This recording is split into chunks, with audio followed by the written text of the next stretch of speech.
Chers amis, bonjour. Nous sommes le mardi 26 octobre 2021. Il est 9h, 9h15. Quelques news de l'Arménie, de l'Artsakh et de la diaspora arménienne. Arménie, des tirs d'entraînement, donc des unités de chars de l'armée arménienne, dans des conditions réelles de défense et de contre-attaque. Donc au sud de l'Arménie, dans la région de Syunik, sur la base N. Donc sur un base N, donc le nom n'est pas connu pour des raisons militaires. Tirs d'entraînement qui vont durer 3 jours entre les forces arméniennes et les forces russes, donc quelques unités en fait de chars, hein. Donc voilà, des tirs à missiles, à balles réelles et puis à missiles dans des conditions d'attaque et de contre-attaque, voilà, d'attaque ennemie et de contre-attaque.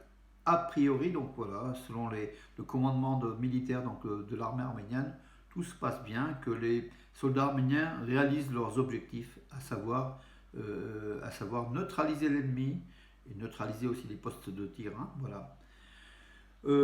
Asphaltage de la route entre Nerkin Artar et Djangadar, près de Mardagert en Artsakh. Donc c'est une route de 27-28 km. À peu près 4 km, 3 à 4 km ont déjà été asphaltés. Donc en fait, terrassement, donc la terre a été travaillée. Donc c'est en milieu montagneux en fait, hein. Et la route de l'asphaltage, donc 27 km qui seront aussi financés par le fonds arménien Hayastan. Donc l'information a été donnée par un responsable du ministère arménien de l'urbanisme, donc Meir Hampasumyan, à Stepanakert. Voilà, donc l'Artsakh pense ses plaies et autour de Martakert refait des routes grâce aussi au rôle des Arméniens de la diaspora, dont le fonds Hayastan est l'une des émanations, en fait, l'une des plus utiles émanations. Philatélie arménienne, donc High Post, donc la poste arménienne, a lancé un site web pour acheter des timbres en ligne, en fait, stamps.am. Vous pouvez donc, tous les collectionneurs, les philatélistes arméniens de la planète peuvent acheter donc en ligne à des prix assez intéressants. Des fois, il y a même des promotions, d'après le site, hein, d'après iPost, sur les collections de timbres d'Arménie. Je sais que les collections de timbres d'Arménie ont un grand succès puisqu'ils sont très très beaux, très très bien cotés. Voilà, donc avis aux Arméniens de la diaspora philatéliste d'aller sur stamps.am pour acheter en ligne des timbres d'Arménie, de la République d'Arménie, de iPost. Voilà, le ministre Soulen Pabikian, qui est le vice-premier ministre arménien, qui était dans la région de Zangezur, a visité l'usine, le combinat de cuivre et de molybdène de Zangezur.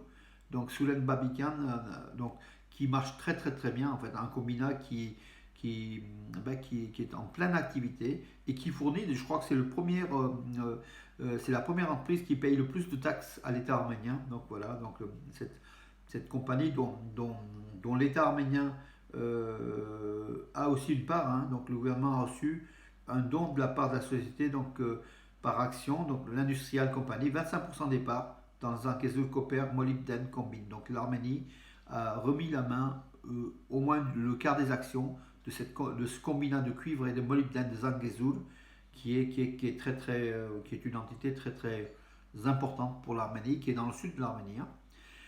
Le nombre des victimes du minibus accidenté, donc l'accident s'était produit le 20 octobre à 7h15. Le minibus entre Gubri et Yerevan, au kilomètre 51, avait fait 5 morts, donc le chauffeur et 4 passagers, et 18 à 19 blessés.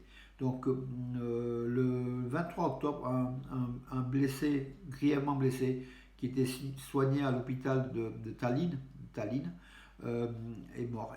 Donc ça porte à 6 morts le nombre de victimes et 14 blessés. Donc de cet accident, il s'appelle Gazelle, hein, le minibus, à cause de la route nord-sud, dont l'endroit où la voiture a été accidentée était très très mal. Les indications n'étaient pas fournies. Donc voilà, le chauffeur est sorti hors de la route et a percuté des rochers qui étaient sur le bord de la route. Voilà, donc un endroit dangereux, non signalé, malheureusement. Voilà. Une enquête est en cours pour justement donner les responsabilités, puisqu'en fait il s'agit aussi de responsabilité, hein, en la matière. Voilà. L'équipe arménienne des U19, des femmes, hein, des féminines des U19, hier contre la Bosnie-Herzégovine. Eh ben, elle a perdu en Bosnie-Herzégovine, pardon, et c'était contre l'Estonie. Elle a perdu 6-0. Voilà. Troisième match, troisième défaite pour cette équipe arménienne des U19 pour les qualifications de la Coupe du Monde 2023.